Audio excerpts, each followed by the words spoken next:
Today is Monday, December 20th, and welcome to Slow Home Studio. My name is John Brown, and this is Matthew North, and this week we are going to be celebrating all things naughty in the world of the Slow Home. I'm actually kind of excited about this week because we're going back to the Slow Home project, and we're going to look at the worst of the worst. It's our year wrap-up of the worst plans that we could find from all across North America.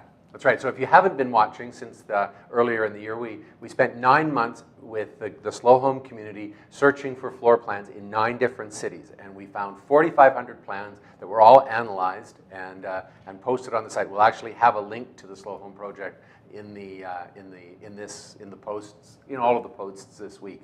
And we thought we would do is given that everybody has got other things on their minds and might need a little bit of a laugh coming out of the stresses of holiday shopping and trying to get everything finished for the year, that we would just go through and find it. It was actually a bit of a hard choice. It's hard to find the worst to of the get worst, them down because there's so many choices of what to look at. Yeah. So anyways, today it's going to be apartment lofts, and we went to Vancouver to find the one that we thought was just dreadful.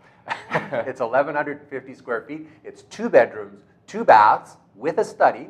So on the surface of things, it looks pretty hot, but let's have a look. I'm going to start to laugh before we get into it. Okay, so here's the floor plan. Well, so I guess what's wrong with this house? Just about everything, right? Yeah. Let's just walk through it. So we come into the entry. There is an entry. That's a good thing. There's also, it looks like the washer dryer is right there, which I think actually in this case it's okay because it is back a little ways. There is enough room that you could have the laundry facilities there. Yeah. I think that's okay. That's about where and maybe this bedroom is okay, but that's about it. Yeah. Then we've got a world of hallways. So we've got the world's longest and darkest hall that goes down into a really cramped living space that is completely afflicted by the geometry of the building because we've got that strange curvature, which is part of the architectural expression of the outside of the building, and a huge column, and then they've kind of jammed the furniture in, and you can't really walk around. You're not going to be able to walk between the couch and that round table. That's not, I mean, it's a little brutal. The thing that is worse still is the dining area. They've put. You must really hate your guests and hate food. If let's think about this. That is not big enough. I think that's probably, 6 feet? Yeah. You know, you need 9 feet minimum for a dining table, so they've taken 3 feet away. So you can't actually get behind the chairs to get in. And then that's also your door to your deck. I know. So how do you, which is actually a pretty nice deck. The deck's great, but it's blocked by the dining table. It's a complete impediment, and you can't really get out. So I don't think anybody's actually going to put a dining table there. No, I don't think so either. So I think really, there's going to be a couple of stools there, and then that's your door to the deck. There is no dining space in this plan. And then we have a tiny, tiny kitchen for the size of the unit. It's really small. And it's tight. The thing that blows my mind is the fridge placement, because they've got a standard fridge, a 30-inch fridge, which is fine, but you can't actually open the door to the fridge and get into the kitchen at the same time. No. Barely any counter space, 2 outside corners. It's very, very tight.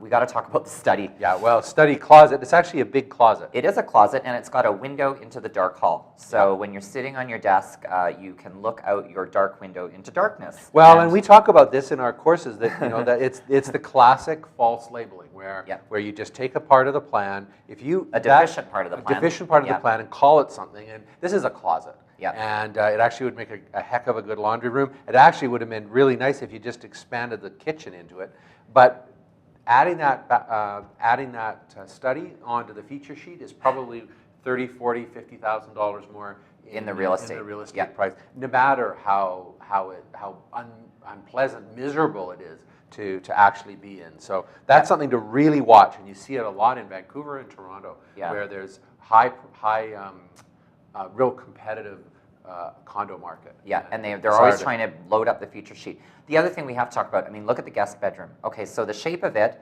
is kind of a bit of a, it's got a bit of an angle to it. Overall, not it's a little tight. There. It's not a complete disaster, but what I want to talk about is look at where the second bathroom is. Yeah. So let's imagine that you've got mom and dad over for Christmas, and you're getting up early to cook the turkey dinner or whatever, and you're in the kitchen, and mom and dad now have to walk down the hallway in front of all the public space to use the bathroom. Yeah. I mean, the zoning of this is really inappropriate. It's not, you know, your guests are going to have to walk down there. It's terrible. It's terrible location. It's not a bad location for a guest bath, but not for like, for a second bath. For a powder room bathroom, but for a family bath or a second, that not at all. Not really very effective at all.